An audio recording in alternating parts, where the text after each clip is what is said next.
Hey cocktail lovers, welcome back to another thrilling dive into the past. Today I'm whisking you away on a tropical adventure to uncover the exotic and captivating history of the Mai Tai cocktail, a drink that screams paradise.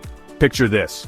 It's 1944, and Victor trader Vic Bergeron is in his Tiki bar in Oakland, California.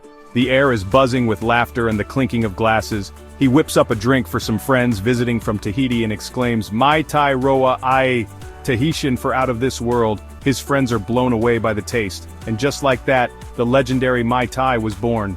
But wait, there's more to this story. There's a twist to this tale, a twist that adds even more intrigue to the Mai Tai's origin. Enter Don the Beachcomber, the man who opened the first tiki bar in California in the 1930s. He was a pioneer of tiki culture and had his own claim to the Mai Tai. Don claimed he invented the Mai Tai first, a whole decade before Trader Vic. His version was a complex mix of multiple rums, lime juice, bitters, and a secret blend of syrups and falernum. It was a drink that showcased his mastery of flavors. Two legends, one cocktail, and a battle for who did it first. The rivalry between Trader Vic and Don the Beachcomber added a layer of mystique to the Mai Tai's history. So, what makes a classic Mai Tai? Let's break it down. It starts with a base of rum, the heart of any tiki drink. The choice of rum can vary, but it often includes a blend of light and dark rums for depth of flavor. Add fresh lime juice for that zesty punch, giving the drink a refreshing tartness. Orgeat syrup for a hint of almond sweetness, which adds a unique and delightful flavor profile. And orange curaçao for a citrusy kick, balancing the sweetness and adding complexity. Shake it all up with ice and you've got a drink that screams tropical paradise. The final touch is a garnish, often a sprig of mint or a slice of lime.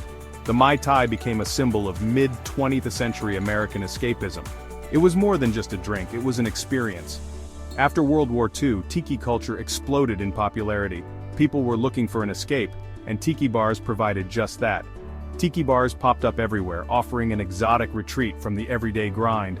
They were decorated with bamboo, thatch, and tropical motifs, creating a mini vacation atmosphere. Bright, fruity drinks like the Mai Tai transported people to a Polynesian paradise, even if just for an evening. It was a way to unwind and dream of far-off places. Today, the Mai Tai has left an indelible mark on the world of mixology. It's a staple in cocktail bars around the globe. It's evolved over time, with mixologists putting their own spin on the original recipe. Some add new ingredients, while others tweak the proportions to create their unique versions.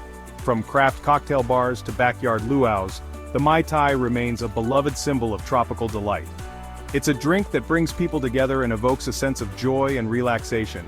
So next time you sip on a Mai Tai, take a moment to appreciate its rich history and the legacy of tiki culture it represents. It's more than just a drink, it's a piece of history in a glass. Cheers to the Mai Tai, truly out of this world. Here's to the legends who created it and the culture that keeps it alive. Thanks for joining me on this journey through cocktail history. I hope you enjoyed learning about the Mai Tai as much as I enjoyed sharing its story. If you enjoyed this video, don't forget to like, subscribe, and hit that bell icon for more fascinating tales from the past. Your support helps us bring more stories to life. Until next time, happy sipping. May your drinks always be as delightful as the Mai Tai.